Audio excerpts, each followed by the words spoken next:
Мен жалпы Баткен окуясынан каза болгондорду, шейиттерге баардыгына көңүл айтат элем, үй бүлөсүнө.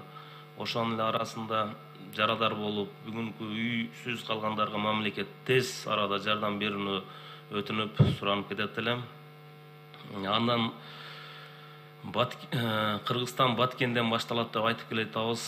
Мына жалпы баардыгыбыздын бүгүнкү Баткендин акыбалы ушунчалык бир оор болуп турганда, мен өзүм Алмаз Акунжанович, мен ушундай бир сунуштап талкууга коеюн деп атам. Баатыр элибиз Баткен областын Баатыр элине дагы эгер ушуларга туура келген болсо бир айлык талкууга коеюн деп атам. Баткен областын Манас областы деп атаганы мен сунуш кылып талкууга коем.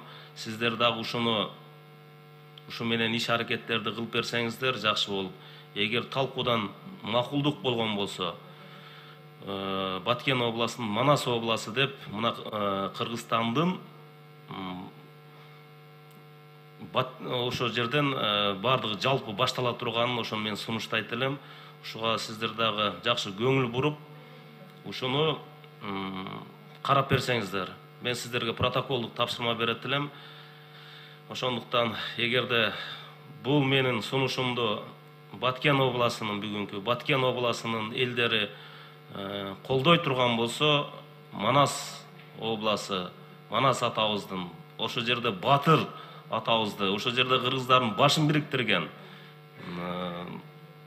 ушундай бир жакшы тилек менен, жакшы ниет менен ушуну сунуштап кетет элем да. Сиздерге ушу протокол тапшырма, ушу менен сиздер да иш алып барсаңыздар. Рахмат.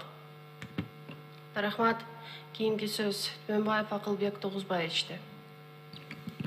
Рахмат, Жамила Ванчбековна. Алмаз Акунганович, былтыртан бери